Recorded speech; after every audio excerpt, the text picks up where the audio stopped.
अपने 30 साल के करियर में पहली बार शाहरुख खान ने फुल फ्लेश्ड एक्शन फिल्म की है। 4 साल 1 महीना और 4 दिन बाद शाहरुख खान बड़े पर्दे पर वापसी कर रहे हैं। तो आइए इस एक्सप्लेनेशन से जानते हैं कि आखिर पठान फिल्म कैसी है। तो वीडियो को शुरू करते हैं और अगर वीडियो अच्छा लगे तो वीडियो को लाइक जरूर कीजिएगा और इसी तरह की वीडियोस पाने के लिए आप हमारे चैनल को सब्सक्राइब भी कीजिएगा ताकि आपको इसी तरह के लेटेस्ट और फ्रेश कंटेंट मिलते रहे। तो फिल्म की कहानी शुरू होती है 2019 के पाकिस्तान से, जहां उन्हें न्यूज के द्वारा पता चलता है कि भारत के कश्मीर में अनुच्छेद 370 को रद्द कर दिया गया है और इस फैसले से पाकिस्तान तिलमिला जाता है। पाकिस्तान का ही एक जनरल होता है जिसका नाम जनरल कादिर होता है और वह भारत के इस निर्णय पर उसे सबक सिखाने के लिए आउटफिट एक्स नामक एक ऐसे आतंकी गिरोह का सहारा लेता है जिसका लीडर जिम होता है। जिम की बात करें तो जिम एक समय में रॉ का जाबाज और देशभक्त एजेंट हुआ करता था, मगर एक मिशन में उसकी गर्भवती पत्नी को उसके सामने क्रूरता से मार दिया जाता है। दरअसल जिन लोगों ने जिम को और उसकी पत्नी को किडनैप किया था उन लोगों ने सरकार से 10 करोड़ रुपए मांगे थे, लेकिन सरकार उन्हें 10 करोड़ रुपए नहीं दे पाई, इसलिए उन लोगों ने जिम की पत्नी को मार दिया। और साथ ही इंडियन गवर्नमेंट को ये भी लग रहा था कि उन लोगों ने जिम को भी मार दिया है, लेकिन जिम अभी जिंदा है और अब उसके अंदर देश के लिए नफरत और प्रतिशोध की भावना प्रबल हो जाती है। वह देश के दुश्मनों के साथ मिलकर अपने ही देश को तहस नहस करने के लिए आमादा हो जाता है। तो यहाँ पर जनरल कादिर जिम से हाथ मिला लेता है और भारत को तहस नहस करने के लिए वो एक मिशन को तैयार करते हैं और ये सीन यहीं पर कट होता है। अब आगे अफ्रीका की एक जगह को दिखाया जाता है जहाँ पर की हथियारों की स्मगलिंग होती है और यहाँ पर हमें पता चलता है कि जिम ने यहीं से एक बहुत बड़ी मिसाइल को खरीदा है, जिस मिसाइल की डील राफे नाम का आदमी करने के लिए आया था और राफे दरअसल में जिम का ही आदमी होता है। तभी राफे को पता चलता है कि इन लोगों ने एक अनजान शख्स को बंदी बनाकर रखा है और उसे काफी टॉर्चर भी कर रहे हैं। जिसके बाद राफे जब उससे मिलने के लिए जाता है तो उसे पता चलता है कि ये आदमी कोई और नहीं बल्कि पठान है और वो अभी जिंदा है। जिसके बाद यहाँ पर एक तगड़ी फाइट होती है और पठान इन सभी लोगों को चुन चुन कर मार देता है। आखिर में वो राफे को पकड़कर अपने साथ ले जाने भी लगता है। पठान यहाँ पर राफे को अपने हेलीकॉप्टर से बांध देता है और गोलीबारी के बीच से ही वो राफे को यहाँ से ले जाने में कामयाब भी हो जाता है। जिसके बाद इंडिया में प्रेजेंट के सीन को दिखाया जाता है जहाँ पर रॉ की हेड जो कि ऑफिसर नंदनी होती है और पेरिस की सीसीटीवी फुटेज के द्वारा उन्हें एजेंट रूबीना के बारे में पता चलता है जो कि आईएसआई की एजेंट है और ये लोग उसे कई दिनों से ढूंढ भी रहे हैं। तो जैसे ही इन्हें रूबीना की लोकेशन पता चलती है तो ये लोग तुरंत ही रूबीना को पकड़ने के लिए पेरिस के लिए निकल पड़ते हैं, जिसमें कि उसका साथी आलोक और नंदिनी मैडम अपने प्राइवेट जेट से पेरिस की तरफ निकल पड़ते हैं। रास्ते में ही उसका साथी आलोक नंदिनी मैडम से पूछता है कि आखिर ये पठान कौन है, क्योंकि हर जगह सिर्फ उसके ही चर्चे हैं। जिसके बाद नंदिनी मैडम उसे पठान की स्टोरी बताना शुरू करती है और कहानी फिर से फ्लैशबैक में पहुंच जाती है। यहाँ पर नंदिनी मैडम उसे बताती है कि पठान हमारे रॉ का एक एजेंट हुआ करता था। उसने रॉ के साथ मिलकर कई सारे ऑपरेशंस किए और हर ऑपरेशन में वो सफल रहता था। जिसके बाद उसने कुछ ऐसे लोगों के नाम सजेस्ट किए जिन्हें आर्मी ने रिटायर्ड कर दिया है। दरअसल उन ऑफिसर को चोट या फिर इंजरी हो जाया करती थी तो आर्मी उन्हें रिटायर्ड कर दिया करती थी, लेकिन यहाँ पर पठान उन्हें बताता है कि भले ही आप उन्हें रिटायर्ड कर देते होंगे लेकिन देश के प्रति उनके अंदर जोश जुनून और जज्बा आज भी जिंदा है और पठान चाहता है कि इन लोगों को फिर से काम मिले और इनके साथ मिलकर वो एक टीम बनाए, जिस टीम का नाम वो लोग जोकर रखते हैं। तो जोकर टीम बन जाती है और इन्हें अपना पहला मिशन भी मिल जाता है जो कि दुबई में ऑपरेट होने वाला था। दरअसल इन्हें खबर मिली है कि एक टेररिस्ट ऑर्गेनाइजेशन प्रेसिडेंट को मारने वाले हैं जो कि दुबई में थे, इसलिए टीम जोकर तुरंत ही दुबई पहुंच जाते हैं उन्हें प्रोटेक्ट करने के लिए। और जिस रास्ते से प्रेसिडेंट आ रहे थे उस पूरे रास्ते को पूरी तरह से सिक्योर कर दिया जाता है, जहां तहां पर स्नाइपर भी लगे हुए थे। लेकिन आगे हमें पता चलता है कि वो टेररिस्ट ऑर्गेनाइजेशन यहाँ पर प्रेसिडेंट को मारने के लिए नहीं आए थे, बल्कि वो तो इंडिया के कुछ साइंटिस्ट थे जिन्हें वो अगवा करने के लिए आए थे और वो कामयाब भी हो जाते हैं, क्योंकि इस टेररिस्ट ऑर्गेनाइजेशन के पूरे मिशन के पीछे जिम का हाथ होता है और जिम ही उन्हें अगवा करने के लिए आता है। जिसके बाद वो उन दोनों साइंटिस्ट को अपने हेलीकॉप्टर से ले जाने लगता है, लेकिन तभी एंट्री होती है पठान की और पठान उन्हें रोकने के लिए पूरी कोशिश करने लगता है। जिसके बाद पठान और जिम के बीच में एक तगड़ी फाइट होती है जिसमें कि जिम पठान के ऊपर हावी रहता है, लेकिन आखिर में जिम पठान से उन साइंटिस्ट को अपने साथ ले जाने में कामयाब भी हो जाता है। तो ये मिशन तो टीम जोकर के हाथ से निकल चुका था। जिसके बाद वो दुबई की इन्वेस्टिगेशन करना शुरू करते हैं तो डार्क वर्ल्ड में उन्हें एक रक्तबीज नाम के कोडवर्ड के बारे में पता चलता है और जिन लोगों ने दुबई में अटैक किए थे उनके अकाउंट में रूबीना ने पैसे ट्रांसफर किए थे और रूबीना फिलहाल स्पेन में है, इसलिए पठान को तुरंत ही स्पेन भेजा जाता है। अब आगे स्पेन में रुबीना मोहसिन को दिखाया जाता है जो कि एक बीच पर डांस कर रही होती है और यहाँ पर पठान की नजर उस पर पड़ चुकी थी। पठान यहाँ पर रुबीना को बहलाने की कोशिश कर रहा था और वो कामयाब भी हो जाता है। जिसके बाद जब पठान रुबीना के पीछे जाता है तो आगे हमें पता चलता है कि रुबीना दरअसल में जिम के साथ काम करती है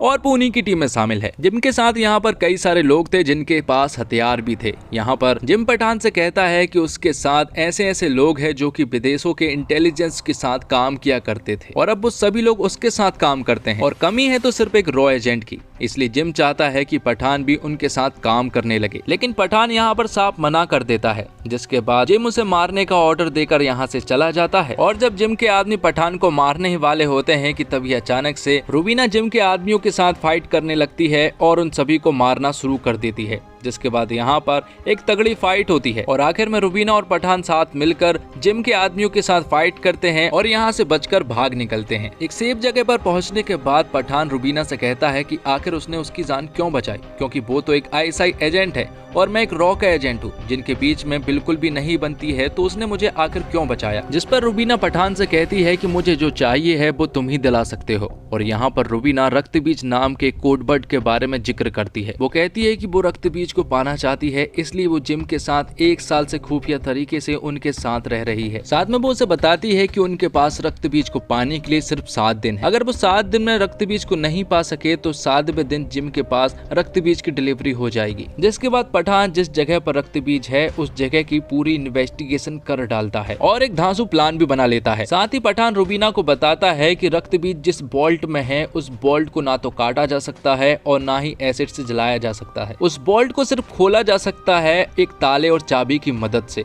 और वो ताला चाबी अलग अलग इंसानों के पास है और वो दोनों इस बोल्ट के एक दूसरे के विपरीत दिशा में रहते हैं। तो ताला है बोल्ट के 10 किलोमीटर दूर गिरिगर अंकल के पास और चाबी है बोल्ट के दूसरे विपरीत दिशा के 16 किलोमीटर कैरन आंटी के पास। लेकिन इन्हें पाने के लिए भी उन्हें कैरन और गिरिगर के फिंगरप्रिंट चाहिए थे, लेकिन किसी तरह से ये लोग कैरन और गिरिगर से फिंगरप्रिंट हासिल कर लेते हैं। लेकिन अब इनके पास सिर्फ 10 मिनट है उस बोल्ट को खोलने के लिए और अगर वो 10 मिनट में नहीं खोल पाए तो पूरा का पूरा बोल्ट लॉक हो जाएगा और ये लोग वहीं पर फंस जाएंगे। तो 10 किलोमीटर और 16 किलोमीटर के इन फासले को तय करने के लिए वो हेलीकॉप्टर की मदद लेते हैं और किसी तरह से जल्द उस बोल्ट वाली छत पर पहुंच जाते हैं। अब वो लोग बोल्ट के अंदर भी पहुंच जाते हैं। वो लोग कुछ लेट हो चुके थे, लेकिन जब वो अंदर जाकर रक्त बीज को हासिल कर लेते हैं तो यहाँ पर हम देखते हैं कि रुबीना पठान को धोखा दे देती है और वो उसे उसी बोल्ट में छोड़कर भाग निकलती है। जिसके बाद पठान को पता चलता है कि दरअसल रुबीना जिम के साथ थी और हमेशा से जिम के साथ ही काम किया करती थी। दरअसल रुबीना और जिम को मालूम था कि अगर रक्त बीज को बोल्ट से निकालना है तो ये काम सिर्फ पठान ही कर सकता है, इसलिए रुबीना के सहारे उसने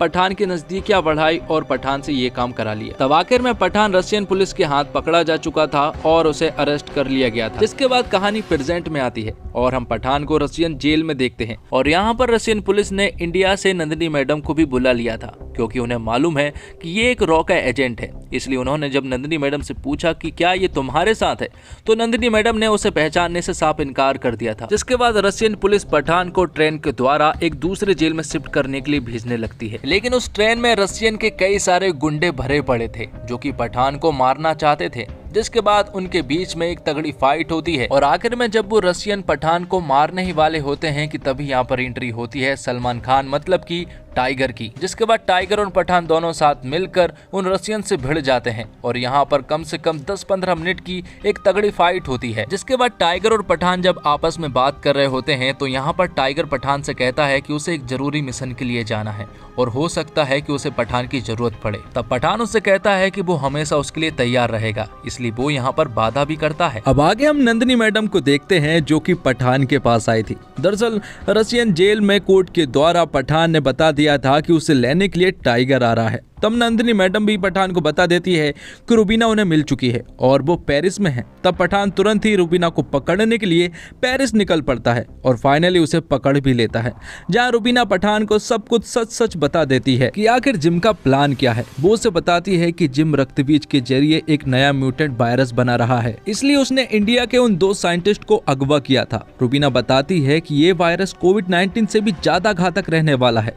इस वायरस से लोग तुरंत ही मारे जाएंगे, इसलिए इसे अगर किसी सिटी पर टारगेट किया जाए तो पूरी की पूरी सिटी आधे घंटे के अंदर साफ हो सकती है। इसलिए रुबीना पठान का साथ देने के लिए कहती है और वो उससे कहती है कि इस बार वो उसे धोखा नहीं देगी, क्योंकि अब बात मासूम लोगों की जान की है। अब एक अनजान जगह पर हम जिम को देखते हैं और उसके साथियों के साथ वो एक लैब में एंट्री करता है जहाँ पर कि उसने उस म्यूटेंट वायरस स्मॉल पॉक्स को बना लिया था। जिम ने उन वायरस को 2 अलग अलग मेटल बॉल में भर दिए थे और अब वो इसका इस्तेमाल करने के लिए भी रेडी थे। लेकिन तभी एंट्री होती है पठान की जोकर टीम की और वो तुरंत यहाँ पर पहुंचकर तबाही मचाना शुरू कर देते हैं। जोकर टीम के साथ अब रुबीना भी मिल चुकी थी और ये बात जिम को भी मालूम पड़ चुकी थी और जिम को ऐसा लग रहा था कि अब वो नहीं बचने वाली, इसलिए वो उन दोनों मेटल बॉल को लेकर यहाँ से भाग निकलता है, जिसके पीछे पठान भी लगा हुआ था और रुबीना भी। रुबीना एक बॉल को हासिल भी कर लेती है, लेकिन तभी जिम बीच में ही एक बड़ा सा धमाका करता है, जिसके साथ ही बॉल के साथ साथ रुबीना पानी के अंदर चली जाती है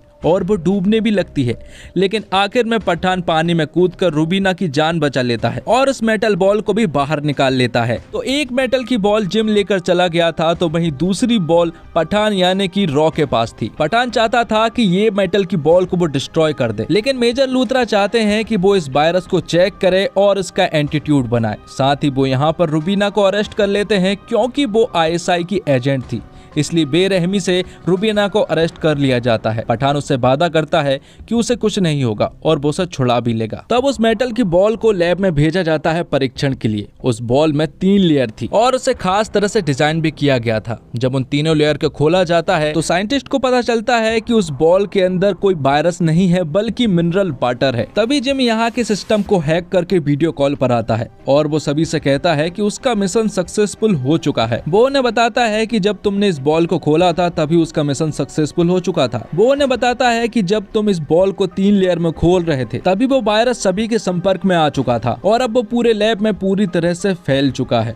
और चंद मिनटों में ही तुम सभी की मौत भी हो जाएगी। साथ ही वो यहाँ पर सरकार से नेगोशिएशन भी करता है। वो उनसे कहता है कि अभी भी उसके पास एक बॉल मौजूद है और वो नहीं चाहता है कि इस बॉल को वो किसी अनजान सिटी पर भेजे। वो इंडिया की किस सिटी पर इस बॉल को भेजेगा वो उसे भी नहीं मालूम है, लेकिन वो चाहता है कि इस बॉल के बदले में उसे कुछ मिले। जिम कहता है कि उसे कश्मीर चाहिए और अगर उसे कश्मीर नहीं मिलता है तो वो मिसाइल के जरिए इस मेटल बॉल को एक अनजान सिटी पर छोड़ देगा और साथ ही वो गवर्नमेंट को 24 घंटे देता है और ये सीन यहीं पर कट होता है। दूसरी तरफ हम देखते हैं कि उस लैब में ऑफिसर नंदिनी भी मौजूद थी और उसके साथ साथ कई सारे साइंटिस्ट भी मौजूद थे। यहाँ पर वो लैब को पूरी तरह से बंद कर देते हैं ताकि वो वायरस बाहर ना फैल पाए। यहाँ पर नंदिनी के साथ साथ वो सारे साइंटिस्ट अपनी कुर्बानी दे देते हैं और आखिर में ऑफिसर नंदिनी पठान से कहती है कि वो जिम को बहुत ही बुरी मौत दे, जिसके बाद RDX के द्वारा उस पूरे के पूरे लैब को डिस्ट्रॉय कर दिया जाता है। अब पठान जानता था कि इस मिशन को कंप्लीट करने के लिए उसे रुबीना की मदद लगेगी, इसलिए वो जेल से रुबीना को भी छुड़ा लेता है। लेकिन अब उन्हें ये नहीं मालूम था कि आखिर जिम की टीम कहाँ पर है और वो कहाँ से मिसाइल छोड़ने वाले हैं। तब पठान एक आदमी की मदद से ये पता कर लेता है कि आखिर वो कहां पर है। दरअसल वो लोग अफगानिस्तान की किसी जगह पर है और वहीं से वो मिसाइल छोड़ने वाले हैं। दरअसल जिम को मालूम है कि इंडिया कश्मीर तो किसी भी हालत में नहीं देने वाला, इसलिए उन्हें तो ये मिसाइल छोड़नी ही होगी। जिसके बाद किसी तरह से पठान की पूरी टीम उस जगह पर पहुंच जाती है जहां पर की जिम की टीम थी। जिसके बाद यहाँ पर एक तगड़ी फाइट होती है। तब मौका देखकर जिम तुरंत ही यहाँ से भाग निकलता है और उसके पीछे पीछे पठान भी आ जाता है। पठान उसका काफी देर तक पीछा करता है और यहाँ रुबीना को पता चलता है कि दरअसल रक्तबीज मिसाइल में नहीं है बल्कि दिल्ली जा रहे एक प्लेन में मौजूद है और इस वायरस का डेटोनेटर जिम के पास है। इसलिए 6 मिनट के अंदर अगर पठान जिम को रोक लेता है तो दिल्ली तबाह होने से बच सकती है। तो इन 6 मिनट में जिम और पठान के बीच में एक तगड़ी फाइट होती है। जिम को पूरा भरोसा था कि वो इस डेटोनेटर को उसके हाथ से नहीं छीनने देगा, लेकिन आखिरी के जब 2 सेकंड बचे होते हैं तो पठान जिम से वो डेटोनेटर छीन लेता है और दिल्ली को तबाह होने से बचा लेता है। और आखिर में पठान जिम को एक बहुत बुरी मौत भी मारता है और उससे कहता है कि इंडिया की तरफ से जो तुम्हें वीर पुरस्कार मिला था उसके वो लायक नहीं है। तो दोस्तों, शाहरुख खान के लिए फिल्म पठान को एक पारिवारिक मनोरंजन फिल्म होना बहुत जरूरी था और इसमें ये कामयाब भी है। रुबीना एक सीन में पठान से पूछती भी है, ये लावारिस फिर खुदा गवाह कैसे बन गया? अमिताभ बच्चन ने अगर दिलीप कुमार की विरासत को हिंदी सिनेमा में आगे बढ़ाया तो शाहरुख खान को अमिताभ बच्चन की परंपरा, प्रतिष्ठा और अनुशासन सिंहासन विरासत में मिला है, वह उसे संभालने की पूरी जद्दोजहद इस फिल्म में करते दिखते हैं। पठान आखिर में जाकर टाइगर से कहता है 30 साल हो गए ये सब करते करते, लेकिन इसे नए लड़के पर नहीं छोड़ सकते, खुद ही करना होगा। यूं लगता है जैसे ये बातचीत दो किरदारों के बीच नहीं, दो कलाकारों के बीच हो रही है। वह टाइगर के मिशन में मदद करने का वादा भी करता है। शाहरुख खान की उम्र अब चेहरे पर दिखने लगी है, तो पठान अब मोहब्बत की तरफ कदम तो बढ़ाता है, लेकिन अतरंग नहीं होता। और पठान के निर्देशक सिद्धार्थ आनंद ने करियर की शुरुआत में हम तुम सलाम नमस्ते जैसी रोमांटिक फिल्मों से की, मगर बैंग बैंग और वॉर के बाद ये एक्शन फिल्मों की राह पर निकल पड़े। इसमें कोई दो राय नहीं कि पठान तक आते आते उन्होंने एक्शन की नई ऊंचाइयों को छुआ है। फिल्म की कहानी तो वहीं घिसी पिटी है जहां देशभक्त एजेंट अपने वतन को बचाने के लिए कटिबद्ध है, मगर एक्शन और स्पेशल इफेक्ट के मामले में सिद्धार्थ ने कोई भी कमी नहीं छोड़ी है। बॉलीवुड की इस मूवी में जेम्स बॉन्ड, मिशन इम्पॉसिबल और मार्वल की फिल्म सरी का इम्पैक्ट देखने को मिलता है, और सिद्धार्थ की यह फिल्म मसाला फिल्मों के पैमाने पर पूरी तरह से खरी उतरती है। फर्स्ट हाफ थोड़ा लंबा लगता है, मगर overall turn, twist, action, location, hero villain के बीच सह और मात और कॉमेडी का तड़का जैसे एलिमेंट फिल्म के प्लस पॉइंट साबित होते हैं। एक्शन दृश्यों में बाइक चेजिंग, हेलीकॉप्टर की फाइट और पहाड़ी पर उड़ते ट्रेन के सीक्वेंस हैरत अंगेज बन पड़े हैं। फिल्म का मजबूत पक्ष इसका stylish VFX, cinematography, action sequence और संगीत है। दुबई, पेरिस, अफगानिस्तान हो या अफ्रीका, लोकेशन को अलग अंदाज से नजर आते हैं। बेशरम रंग और झूमे जो पठान जैसे गाने पहले ही ब्लॉकबस्टर साबित हो चुके हैं। एक नोटिस करने वाली बात यह भी है कि किरदार के लुक और कॉस्ट्यूम पर खासी मेहनत की गई है। फिल्म का सरप्राइज एलिमेंट है जिम के रूप में जॉन इब्राहिम के किरदार की माउंटिंग। बॉलीवुड की फिल्मों में इतना मजबूत और वेल कॉर्पोरेटेड विलन कदाचित पहली बार देखने को मिल रहा है। उसे विलन से कहीं भी कमतर नहीं दिखाया गया है। जॉन ने भी अपने किरदार में जान लगा दी है। टाइगर यानी सलमान खान की 20 मिनट की एंट्री फिल्म को अलग लेवल पर ले जा लेती है। सलमान की मौजूदगी से फिल्म को बहुत फायदा मिला है। शाहरुख सलमान की जुगलबंदी और एक्शन दर्शकों को हाथों हाथ मिल जाते हैं, और दीपिका पादुकोण की मौजूदगी पर्दे पर करंट पैदा करती है। उन्होंने रुवीना जैसी स्पाई गर्ल की विभिन्न परतों को खूबी से जिया है। बॉलीवुड हीरोइन को हीरो और विलन के साथ एक्शन दृश्यों में कमतर दिखाना अच्छा लगता है। डिम्पल कपाड़िया और आशुतोष राणा ने अपनी भूमिका में प्राण फूंक दिए हैं, और शाहरुख को फिजिक्स और लॉजिक को दरकिनार करने वाला एक्शन करते देखकर मजा आ जाता है। फिर चाहे वो हेलीकॉप्टर के ब्लेड पर पैर रखकर नीचे उतरते हो या फिर ट्रेन में लड़ाई करते। ये ट्रेन वाला सीन सिंगल टेक में लिया गया, यानी कैमरा कट नहीं हुआ है। आमतौर पर जब ज्यादातर एक्शन सीन्स का जिम्मा स्टंट डबल पर आ जाता है, लेकिन इस सीन को देखकर लगता है कि शाहरुख ने वाकई एक्शन पर बहुत मेहनत की है। अगर ऐसा ही रहा तो मैं उन्हें आगे भी एक्शन वाले अवतार में देखना चाहूंगा, बस वो अगली बार अपनी भारी आवाज में ना बोले, जैसा पठान और रईस दोनों में किया है। सिद्धार्थ आनंद ने वॉर में क्लियर कर दिया था कि वो एक्शन के स्टाइल वाले पहलू में रुचि रखते हैं, इसलिए वो इसी तरह की फिल्में बनाएंगे। और फिल्म में कुछ सीन तो वाकई कमाल के थे, जैसे कि बंदूक हवा में उछल रही है तो आपका कैमरे उसके साथ चल रहा है। मिशन इम्पॉसिबल और फास्ट एंड फ्यूरियस जैसे फिल्मों की याद आती है। सिद्धार्थ के एक्शन सीक्वेंस एंजॉय करने का तरीका है कि आप हर चीज में लॉजिक ना ढूंढे, सही और गलत के पार वाली दुनिया का हिसाब ना लगाए। और फिल्म पठान शुरू के 1 घंटे तक कमाल की फिल्म है। बेहतरीन एडिटिंग, पठान का मिसल में शामिल होना, रॉ के अफसर का आपस में नीति बनाना और फैसले को लेकर बहस करना, और फिर दुबई के एक सम्मेलन में शामिल होने जा रहे वैज्ञानिकों पर हमला। जॉन इब्राहिम को यशराज फिल्म धूम ने ही करियर का जीवन दान दिया था। इस बार भी जॉन वैसे ही एक किरदार में है। पता नहीं निर्देशक सिद्धार्थ आनंद ने धूम देखी कि नहीं, क्योंकि अगर देखी होती तो कम से कम धूम के क्लाइमैक्स का आखिरी सीन हूबहू कॉपी नहीं करते। विलन को मारने के और भी 100 तरीके हैं, लेकिन सिद्धार्थ आनंद ने लगता है कि इस फिल्म को मसाला बनाने के लिए जहां से जो मसाला मिल सका उठा लिया। पकवान अच्छा बना है, स्वादिष्ट भी है, लेकिन इसकी खुशबू भी ताजी है, तो फिल्म वाकई बेहद कमाल की फिल्म बन सकती थी। और रक्त बीज का जैसे ही जिक्र आता है तो याद आता है जंगल बुक में आग को मिलने वाला रक्त फूल। और निर्देशक सिद्धार्थ आनंद ने शुरुआत 4 फिल्में रोमानियत के एहसास की बनाने के बाद जब ऋतिक रोशन को लेकर